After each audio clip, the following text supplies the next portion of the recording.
أنفسنا ومن سيئات أعمالنا من يهده الله فلا مضل له ومن يضلل فلا هادي له ونشهد أن لا إله إلا الله وحده لا شريك له ونشهد أن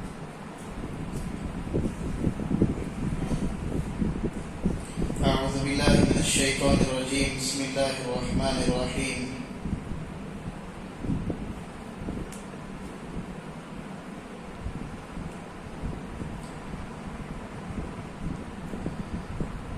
رب إني وضعتها أنثى صدق الله العظيم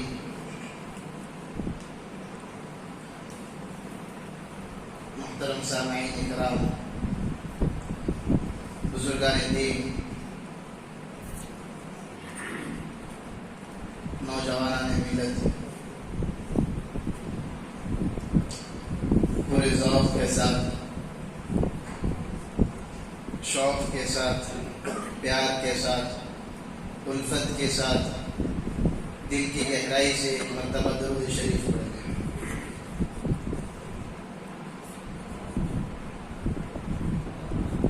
سوالات آئے ہیں الیاس نگر کے ایک صاحب کی جانب سے۔ پہلا سوال یہ ہے کہ زکوٰۃ کیا ہے؟ زکوٰۃ سید خاندان کے افراد کو کیوں نہیں دیا جا سکتا؟ زکوٰۃ کے علاوہ سید خاندان کی مدد کس طرح سے کی جا سکتی ہے؟ اس سوال کا جواب یہ ہے، زکوٰۃ آدمی کے پاس ضرورت سے زائد یعنی جو نصاب طے ہے اس نصاب سے زائد مال کو، اس نصاب کو زکوٰۃ کہتے ہیں، اور اس مال کے اوپر سال کا مکمل ہونا ضروری ہے، اسی وقت اس مال کے اوپر زکوٰۃ واجب ہے۔ قبل اس سے کہ زکوٰۃ کا مال تو موجود ہے، سال مکمل نہیں ہوا تو زکوٰۃ واجب ہے۔ اور دوسری بات یہ ہے، سال بھی مکمل ہو گیا، مال جتنی مقدار میں ہونا تھا، چاندی اور سونا دونوں موجود ہے، لیکن صاحب نصاب جو ہے مقروض ہو گئے، قرضدار ہو چکے۔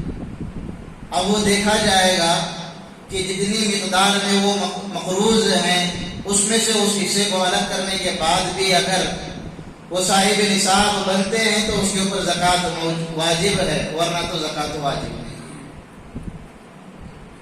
ایک بات یہ ہوگی۔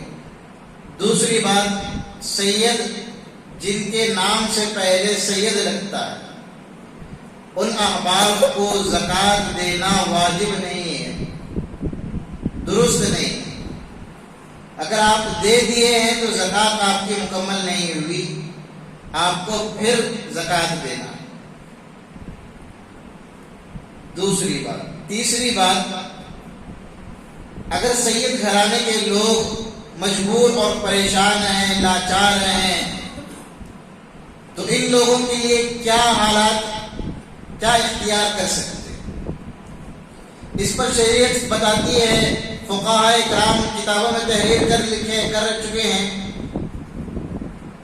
اگر وہ مقروض ہیں، مجبور ہیں، حالات تنگ کے ہیں، تو آپ ان کی امداد کر سکتے ہیں، مدد کر سکتے ہیں، زکوٰۃ اور صدقہ فطر ان کو نہیں دے سکتے۔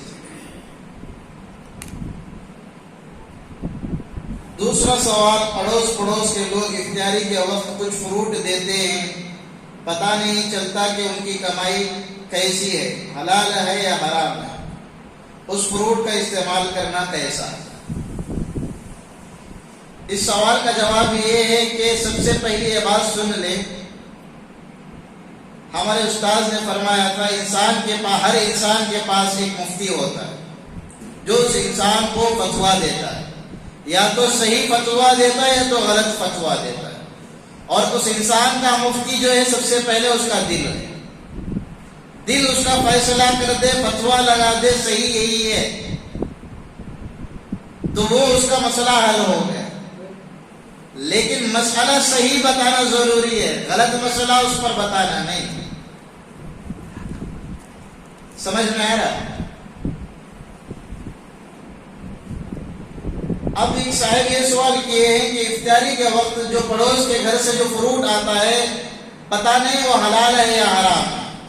اگر آپ کو غالب گمان ہے، آپ کا ظن غالب ہے کہ جو پڑوس کے گھر سے فروٹ آ رہا ہے ان کے یہاں پر سود کا مال ہو سکتا ہے، حرام کا مال آ سکتا ہے، یا چٹ فنڈ کاروبار، چونکہ پڑوس ہونے کے ناطے اتنا تو علم ہو سکتا ہے، لہذا اس سے طے کر لیا جائے کہ سب سے پہلے آپ کی دل کی گواہی کیا ہے۔ آپ کی دل کی گواہی یہ ہے کہ اگر وہ حلال، اگر ظن غالب ہے تو آپ استعمال کر سکتے ہیں، اگر حرام کی جانب سے اگر آ رہا ہے، اگر آپ لوٹا دیں تو ان کا دل دکھ جگتا ہے تو آپ کیا کر لیں، اس کو قبول کر لیں، کسی ایسے مستحق کو دے دیں جو کہ شریعت سے باہر ہیں، جیسے غیر مذہب ہیں، ان کو دے دے بہتر ہے۔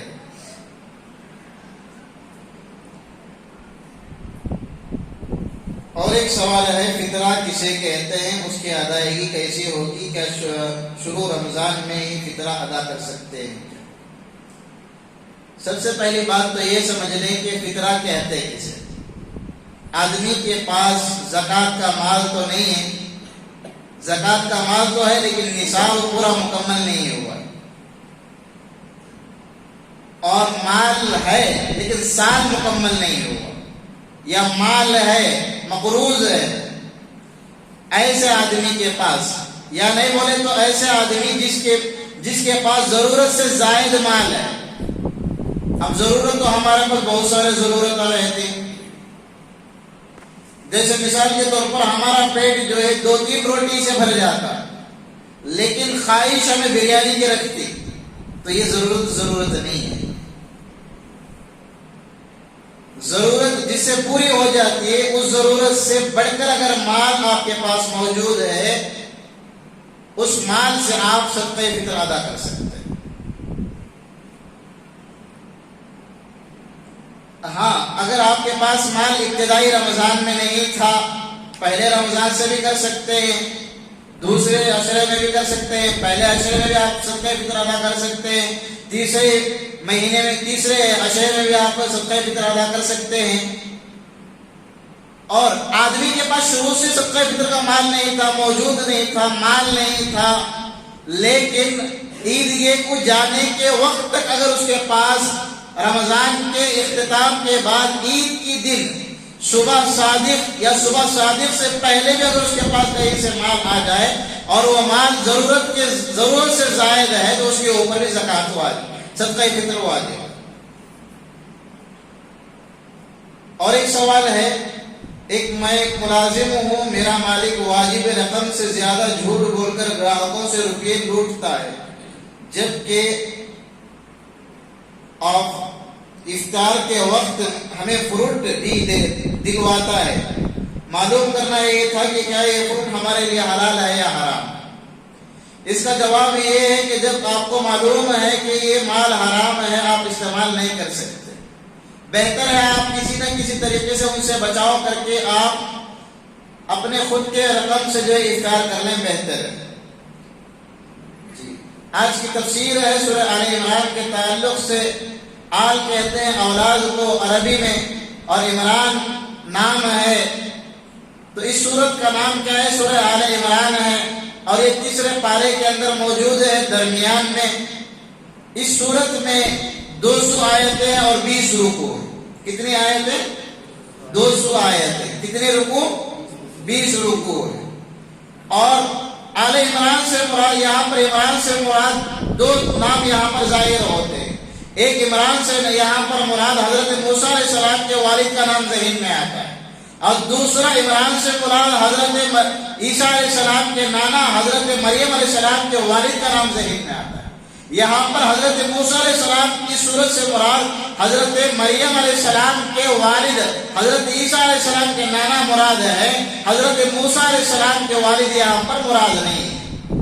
تو اس صورت میں حضرت عیسیٰ علیہ السلام کے والد کے نانا کے تعلق سے بات تھوڑا تفصیلاً آئی ہے، اور اس صورت کے اندر حضرت مریم علیہ السلام کی پیدائش سے لے کر ان کی تربیت، اور پھر اس کے بعد حضرت عیسیٰ علیہ السلام کی پیدائش، پھر ان کی نبوت کا اعلان، پھر حضرت زکریا علیہ السلام کے اولاد کی ولادت کے تعلق سے جو دعا مانگی گئی ہے، اس تعلق سے یہاں پر بات آئی ہے اس صورت کے اندر۔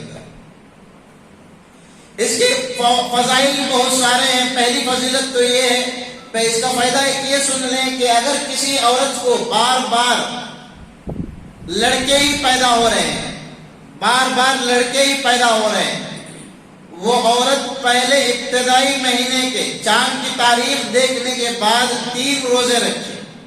چاند کی تاریخ جیسے دیکھیں گے وہ 3 روزے رکھے، نفل روزے، لڑکیوں کی ولادت کی نیت سے 3 نفل روزے رکھے، پھر اس کے بعد تینوں روزے بھی کھجور اور پانی سے افطار کرے، تینوں روزے بھی کھجور اور پانی سے افطار کرے، اور پھر اس کے بعد روزانہ افطاری کے بعد عشاء سے پہلے، عشاء کی نماز سے پہلے سورہ آل عمران کی شروع کی 3 آیتیں پڑھیں، اور یہ عمل 3 روزے تک ہی کرنا۔